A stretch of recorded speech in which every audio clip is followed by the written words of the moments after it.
All right, what's going on, everybody? Obviously, you can tell by the title, we got some big news. Akane Banashi, it's getting an anime in 2026.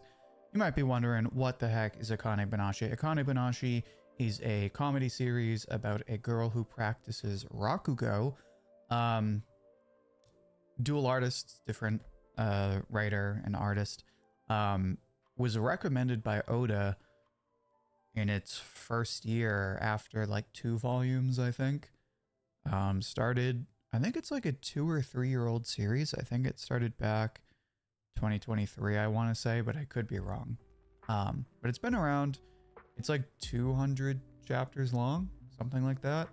And it's like kind of wrapping up. It's still got some time, but it's in its autumn season for sure. But a lot of people were like, all right, it missed the mark. It's not getting an anime. But out of nowhere, they did it. Akane Banashi getting an anime. And my God, it looks gorgeous. Like the animation, it was just a short teaser, but it looks really good. And the key visual they dropped looks really good as well. So yeah, I think depending on the season it drops, I'm guessing because they just announced it, we won't get it for another year. So I'm guessing either fall 2026 or well, they said 2026, so I'm going to assume that it'll be fall 2026. It started 2022 and it's 169 chapters. Word. What's going on, Luke? Pleasure to have you. Only a matter of time before Akane anime was announced, excuse me. I thought so, but Jump is weird. Jump is very weird. Sometimes they, like, a series is like 90 chapters and they're like, boom, anime. And then sometimes they're like, oh, the series ends in 5 chapters and also the anime is a thing now.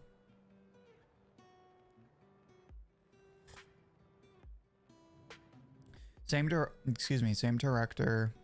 Let me try this again. Same director as Summertime Rendering and Witch at Atelier, so it's definitely late. Yeah, I would say fall for sure. Usually what happens is they announce an anime and then it comes out like a year later.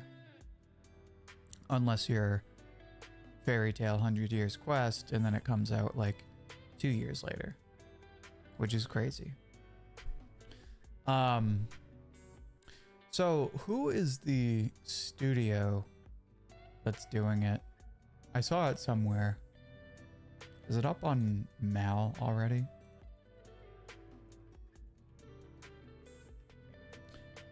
It is not. Oh, yes, it is. Studio Zex. I think I'm saying that right. So who is Studio Zex? They've been around since '98, so they're not brand new.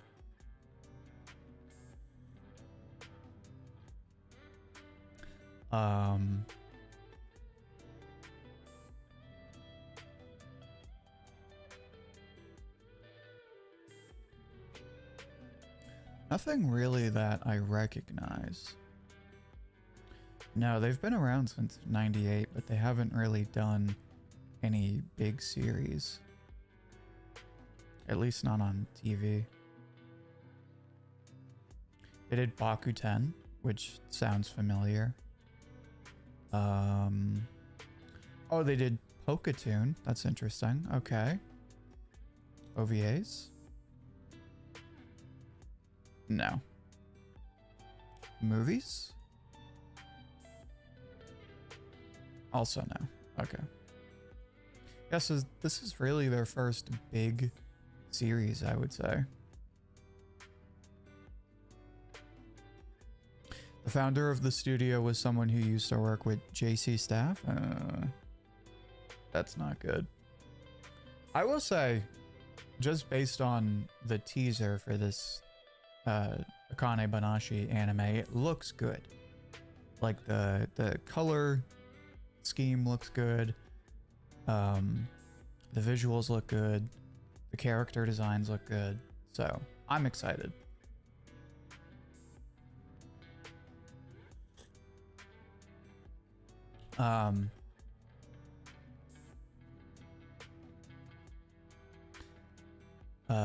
Produced by Aniplex.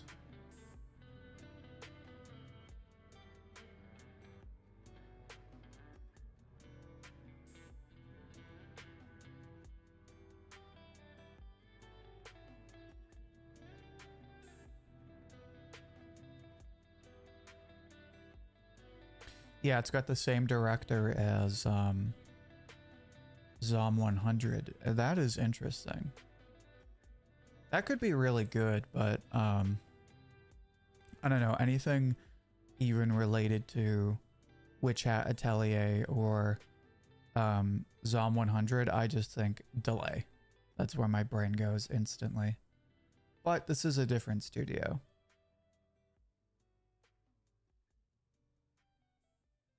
Yeah, so that's really all we know for now. So we probably won't get any more news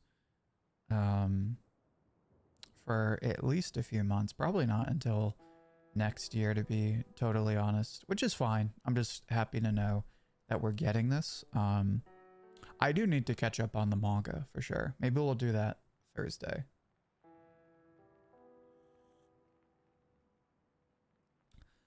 You can't judge the series just because one person worked with a meh studio.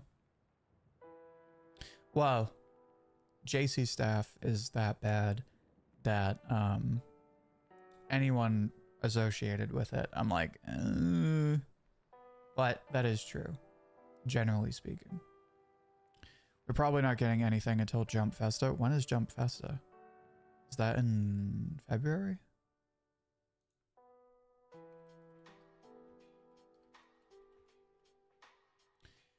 December. Okay. Yeah. Excuse me. We'll probably find something out in Jump Festa. I would be surprised if they didn't say anything. This is a vocab word, deliriously excited. I need to use that more often. Deliriously. Excited for this series, but it will be hard to animate, especially the Edo in style of the Rakugo. Yeah, how they adapt the performances is going to be interesting. Because a lot of that is like using the manga panels. So how they use the anime medium to its full potential will be interesting to see for sure.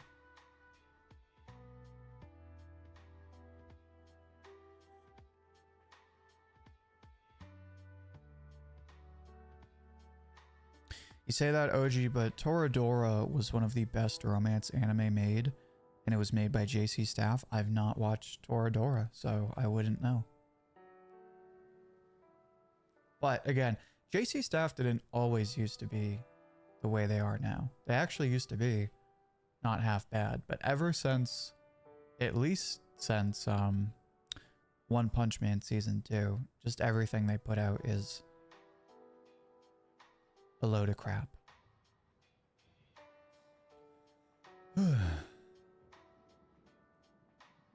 Anyway, that's all I really have to say for Akane Banashi until we get more news. I'll probably try and do a catch-up stream Thursday, but we'll see. Thursday might be something else.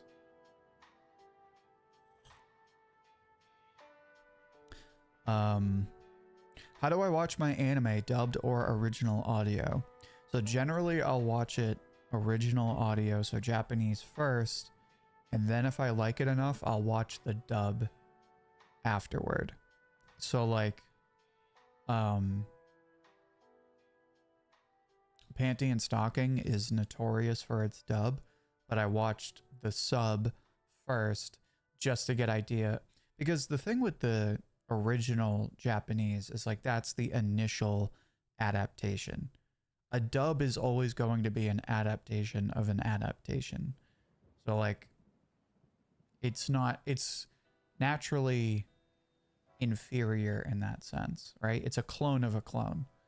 That being said, with something like Panty and Stocking, they didn't really even try to adapt the anime. They just went with the script and were like, okay, let's just make stuff up, which worked for them.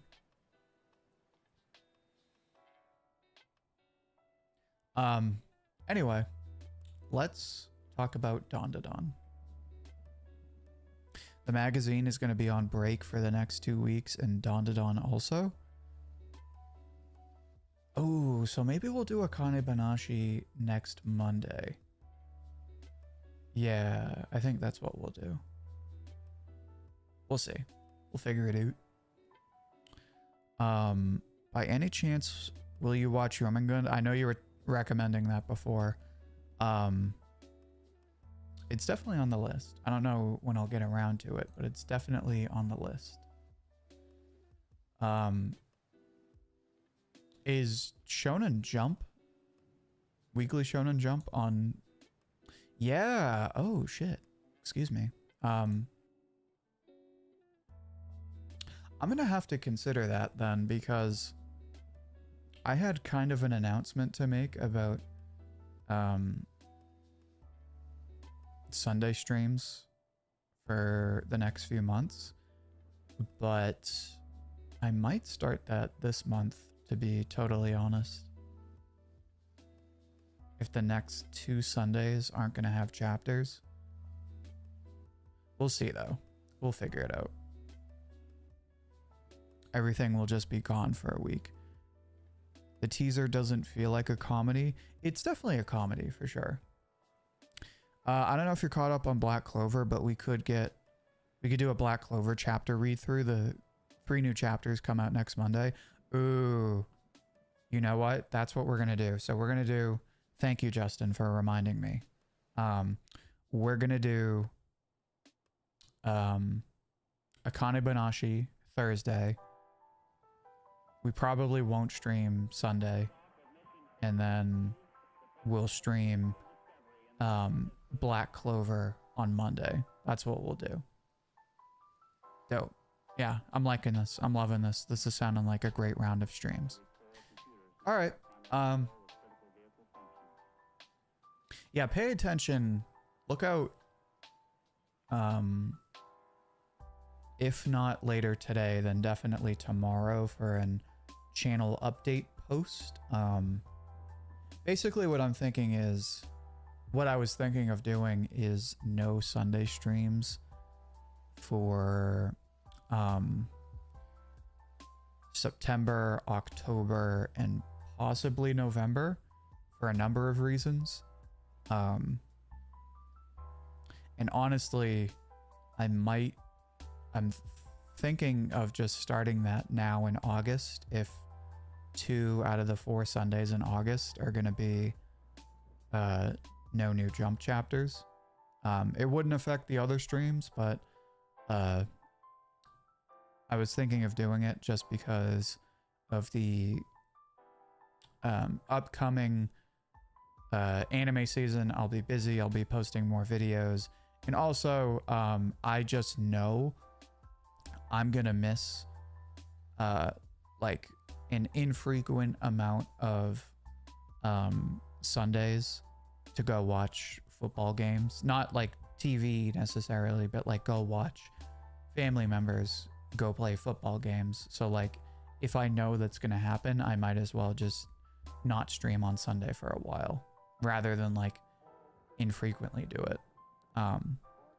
But I don't know about August yet. It's a strong likelihood. This kind of made the decision easier, but we'll see. That being said, if I did do that, or when I do this, it's not going to be permanent. It's just for the fall season.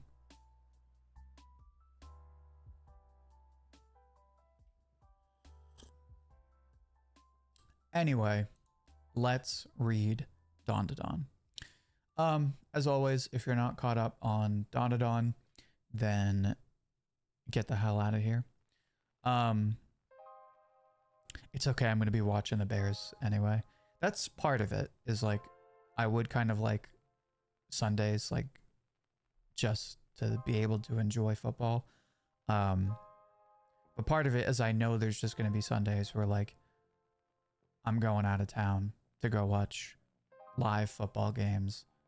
And so if I already want the extra time to do other stuff, I might as well just commit to not committing to Sundays rather than try and do like a weirdly infrequent schedule. Anyway, so the quick recap from last week's chapter is Evil Eye joined the fight, but his physical attacks weren't working on the Red Baron. We figured out that the Red Baron is specifically cigarette themed. All of his attacks and even his name, they are all named after some kind of cigarette brand or flavor of cigarettes.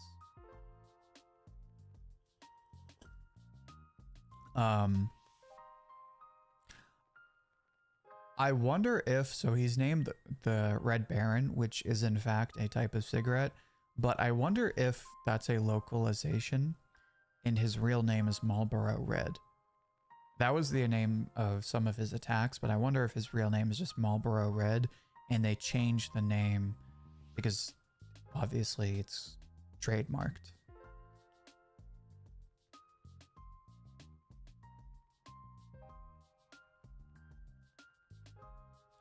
To be honest, it'd be better you have that day off anyway.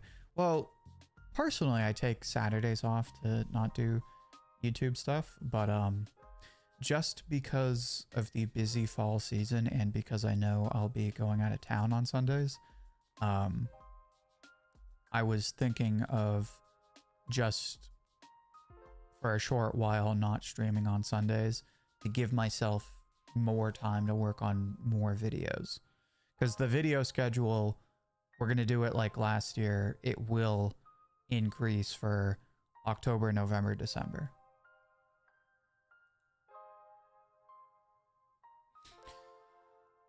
I'm going to go to the Bears-Steelers game. Ooh, that'll be good. So I'm going to give Aaron Rodgers a welcoming party. Oh, boy. Poor Aaron Rodgers. What's going on, Josh? Long time no see. Pleasure to have you. How you doing today? Hope you're doing well. Anyway, so Gigi transforms back from Evil Eye. He's using his Tri-Beam attack. Red Baron confirms that it did land. It did damage him.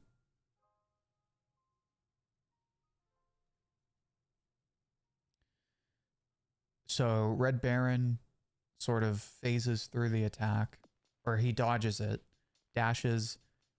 Gigi and Red Baron clash. Now that they're brawling, he transforms back to Evil Eye. So now they're going through this constant battle of like him trying to land physical attacks and transforming back and forth between Evil Eye and Gigi. Very high stakes, high speed fight.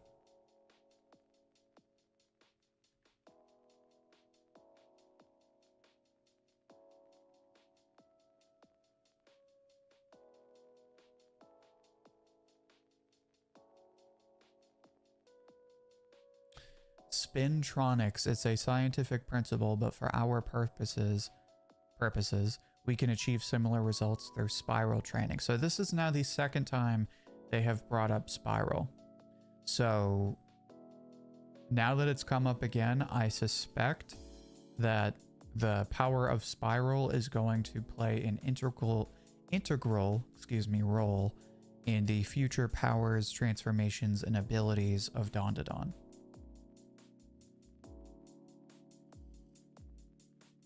For example, I would not be surprised if Spiral comes up again with whatever Okarune's new club is.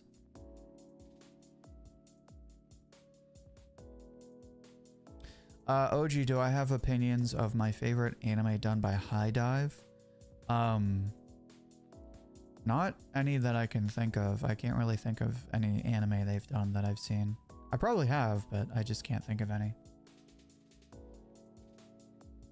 So Seiko starts talking about proteins and sugars and all that stuff.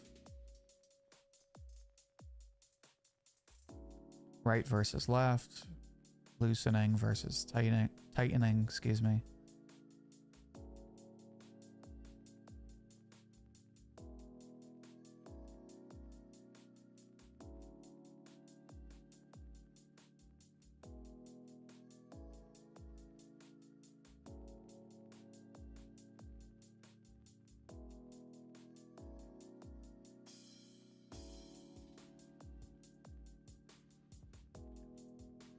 What's crazy to me is Seiko knows all this stuff about spirit powers and manipulating your spirit powers and spiraling them.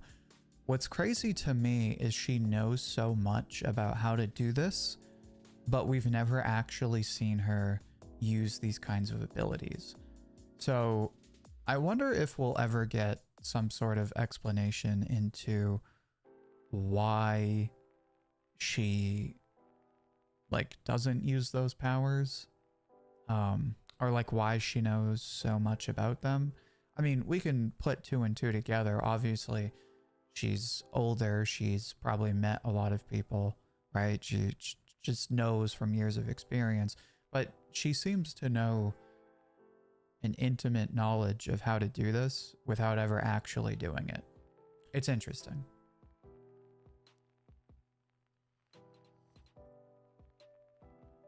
Dragon is nerd. What's this?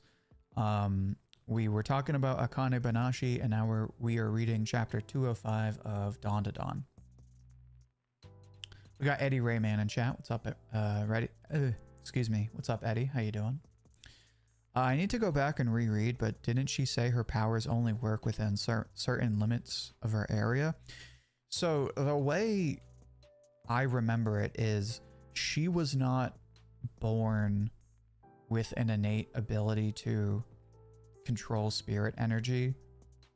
So Momo and Gigi, once they kind of hit puberty, they awakened to spirit power abilities, right? We don't know that that ever happened for Seiko. What we know about Seiko is that Seiko will visit the shrines of local gods, and those local gods control certain territories. And when she does prayers and does rituals for those gods, they give her very specific powers that aren't necessarily spirit power manipulation.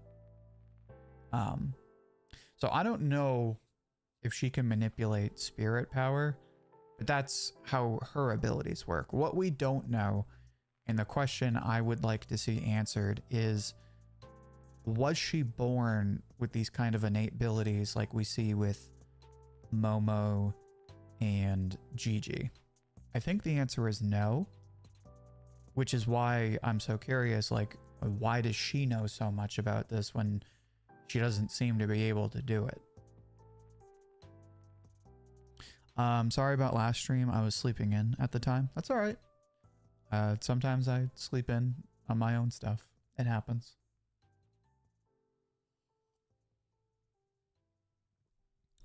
So High Dive is Food Wars, Parasite, The Maxim, Akame ga Kill.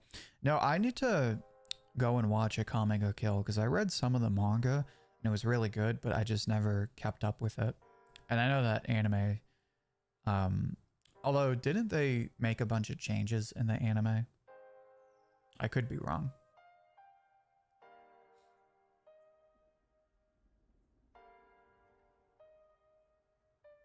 So Red Baron makes a claim. He says, you cannot fire your evil gun, as he calls it. Excuse me one second. Your evil gun in your evil eye form. So I'm suspecting that we could get a new power.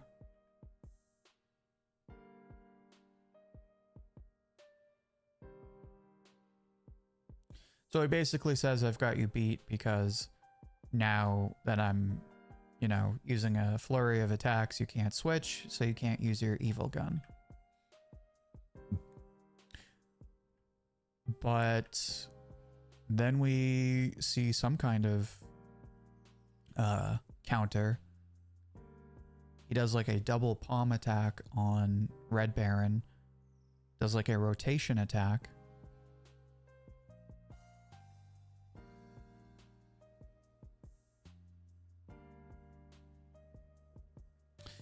So GG finally awakened his hybrid form. GG is finally like half GG, half Evil Eye.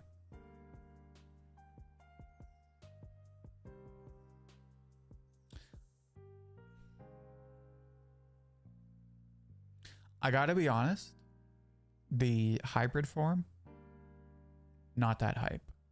This moment is hype, but the hybrid form, just design-wise, not that hype. And I get that it's basically just a watered-down version of the Evil Eye form, but it's not that hype.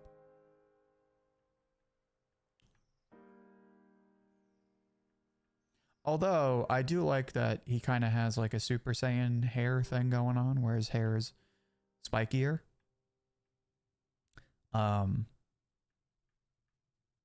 That being said, I feel like the Evil Eye form looks a lot cooler. I don't know, maybe it'll grow on me. But I am curious to find out what happens with the powers. Because now it's GG, not just Evil Eye, so he should be able to do the Evil Gun. And if he's in hybrid form, that should mean it should be like a powered up Evil Gun.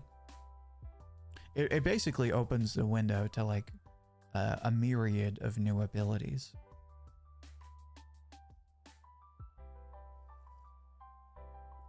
I like that this is essentially a power up for GG. That's exactly what it is. From what we've always been shown, the hybrid form is like the sweet spot. Because obviously if you're in your base form, your powers are limited. If you go like full yokai, then you're basically possessed and you're not really making use of like specific techniques. It's just raw power. The hybrid form is the balance between like strategy and like practical techniques, but also the raw power of the yokai and their abilities. So yeah, this is exciting. The GG stocks in this arc took a dip when they were on the plane, but at the end of that arc, they soared, and now they're just shooting up. GG stocks have never been higher, personally, which is coming from the #1 GG skeptic.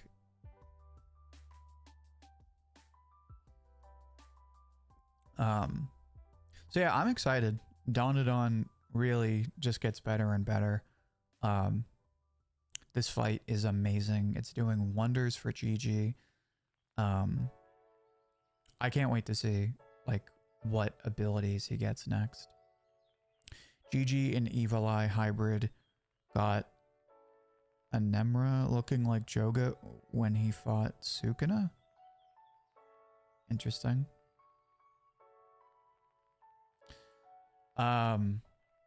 Yeah. So yeah, this was a pretty straightforward chapter. Nothing too much to add. Do you think GG will confess his feelings to Momo at the end of this arc? I doubt it. I kind of doubt it. Dandadan feels like, besides Okarun and Momo, none of the characters are gonna get resolutions to like their arcs as far as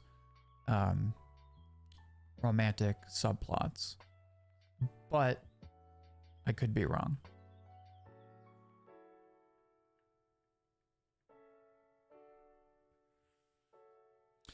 Utaware Rumono thoughts. I've never seen it. I never heard of it.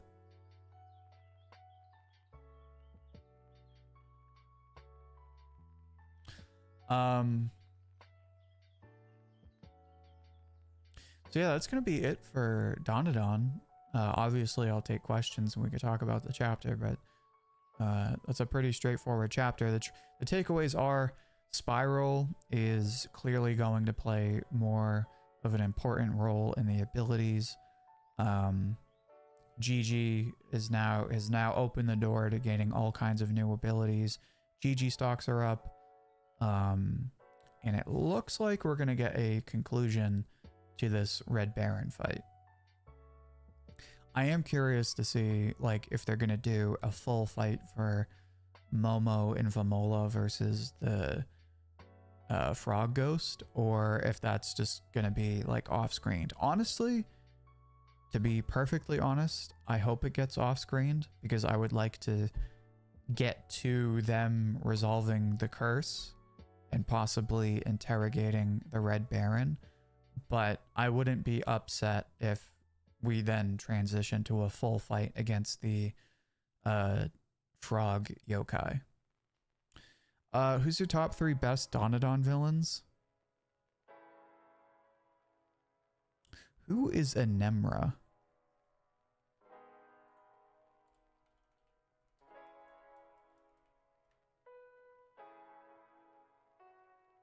Anenra? Is this not the Red Baron? Why are we calling him Anenra? Where did that come from? Anenra, also known... Oh, right. That was what Seiko called him. I wouldn't say he's a top villain. I'd say he's a good antagonist. Dandadan doesn't really have villains. It has a lot of antagonists. Which, look out for a video on that very soon. He's the smoke yokai, yeah. I remember now. I had to look it up. That's what Seiko called him. No, I don't think he's in the convo yet. Although he is very good. I mean, Dandadan doesn't really have villains, so the one good villain is Count Saint Germain.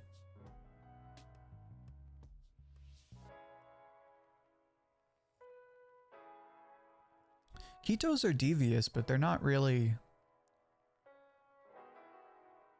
Again, they're antagonists. When I think of a villain, I think the villain. Like, the big bad.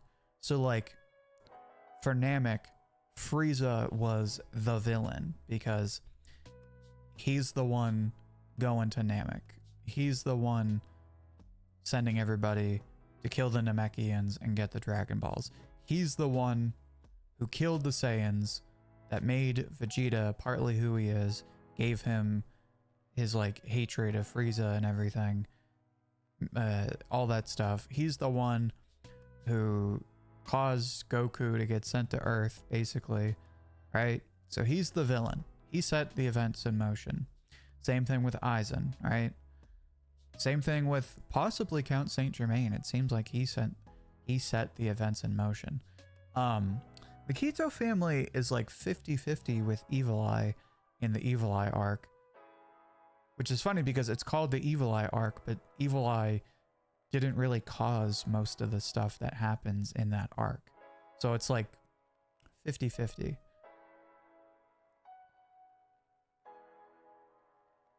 The most memorable villain.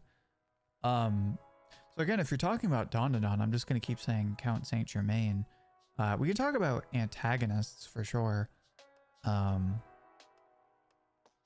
yeah, again, this is stuff I'm going to talk about in a video because Dandadan has a unique approach to villains, but it does it very well.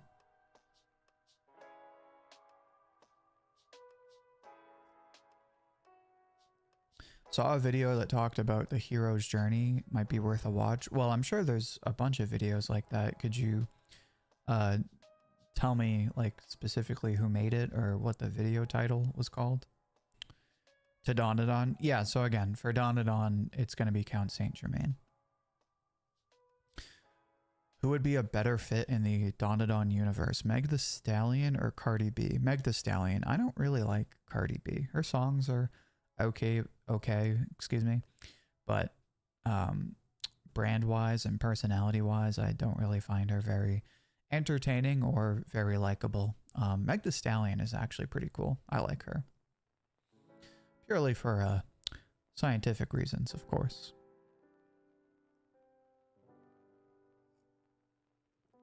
I would love to meet Meg the Stallion, but that would be such a funny interview because I'm a short guy and she's like, God, what is she, like 6'2", 6'4"? So I'd be like talking to her like this the whole time.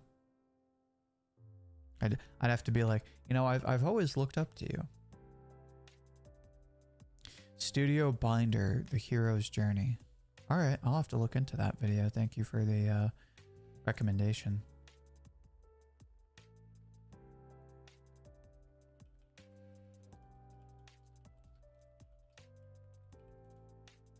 I mean, The Hero's Journey is a, you know, very familiar concept in writing. I forget who came up with it. It's somebody who invented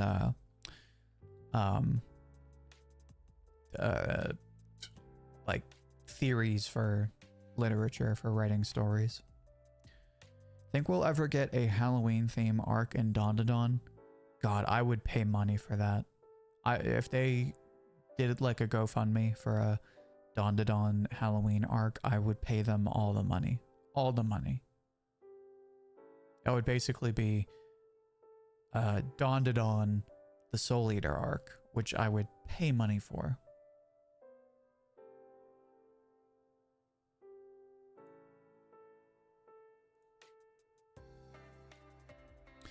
Have I been watching Lord of the Mysteries? No, but I see people keep talking about it.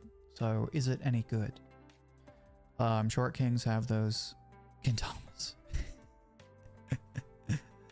Oh, Lord.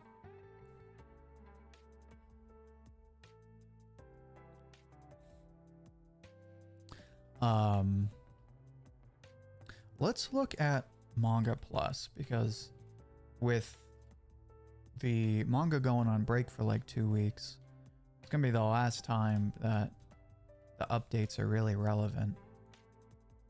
I pulled up Manga Dex. I want Manga Plus. Manga Plus, let's see. Interesting. So Chainsaw Man has moved above Boruto and is now number 2, which has not happened in a while. So it's currently One Piece, Chainsaw Man, Boruto, Dandadan, Spy Family. So the top 5 are the same, but Chainsaw Man has overtaken Boruto, which I suspect will be the case for a while until we get a new Boruto chapter. Excuse me. I would love to see Dandadan hit the top 3, but I don't know that that's going to happen in the near future. Sakamoto doing well. Kagurabachi, Ichi the Witch, Centauria, Blue Box, Ruri Dragon Mad. Kaedagami has slowed down a bit. It was in the top 5 before, now it's in 15. So it's following the usual course. It was in the top 10, now it's in top 15. Odor of the Flame at 17, kind of pushing it.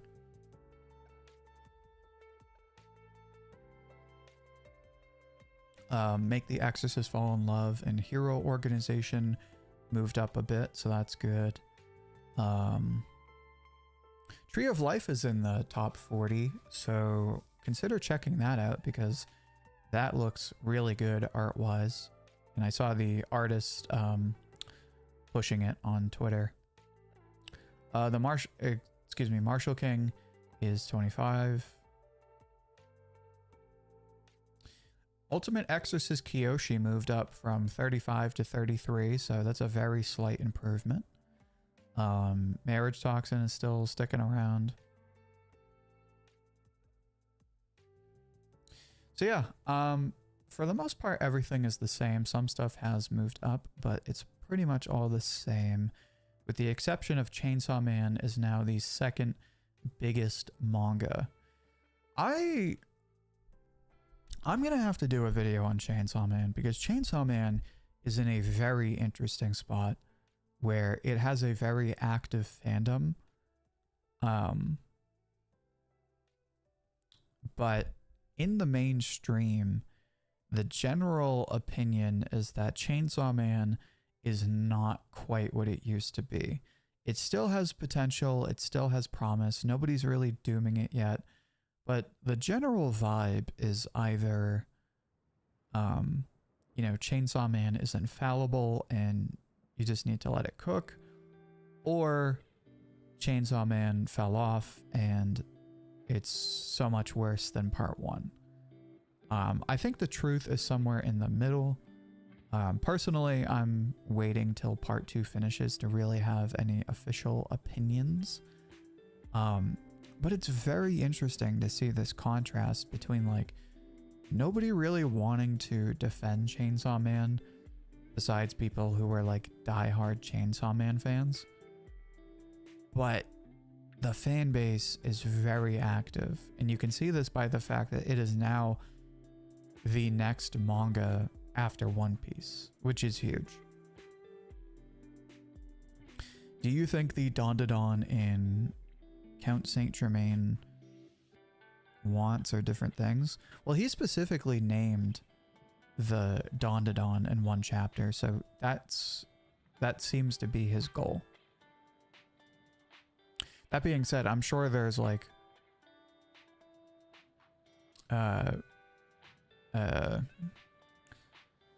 I'm sure there's stuff besides that.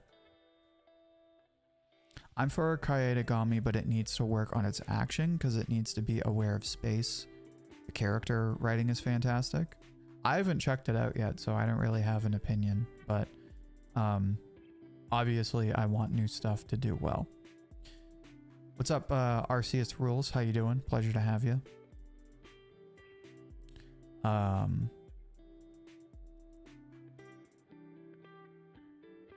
think Chainsaw Man had issues after the anime. I mean, to hear that the Japanese audience wanted a redo, I never heard that. That's the first I heard of it. And to have its Blu-ray sales, not going to finish the rest of that. Yeah. Chainsaw Man financially was still a success, but just not as big as they were hoping. But yeah. I don't really know what's going to happen after part 2. I get the feeling Fujimoto wants to wrap things up, but we could still get a part 3 for sure. Am I a pool or beach guy? Beach guy all the way. Pools have their place, but nothing beats ocean water, seafood, hanging out on the sand, on the beach. Yeah. Hope you're doing well too. Hyped for the Akane Banashi anime. Yeah, I'm super excited for that. I can't come sooner. Can't come soon enough, for sure. No, I believe you. It's just I'm not really gonna read that stuff. Not really appropriate for stream. Yeah. Honestly, that's really all I have to say for today's stream. There's a strong likelihood that the Sunday stream hiatus will start this month. I'll make an official announcement when I do the August post, but likely what is going to happen is starting this month, we won't stream on Sundays for a number of reasons, because I'm going to be uploading more, because I just want the free time, and also if there's not going to be I know there's going to be Sundays where I can't stream, so I might as well just not stream for the time being. That being said, it won't happen forever. We will come back in January or December even, but for the fall at least, Sunday streams are gonna take a break. But Monday and Thursday streams won't go anywhere. Anyway, that's it for today. Look out for a stream Thursday. So Thursday is going to be Akane Banashi, and then Monday will be Dandadan slash... Oh no Dandadan because it's on break, so it'll be just Black Clover. Look out for August post, and then look out for videos this week. And yeah, that's it. Thanks guys, and I will see you Thursday.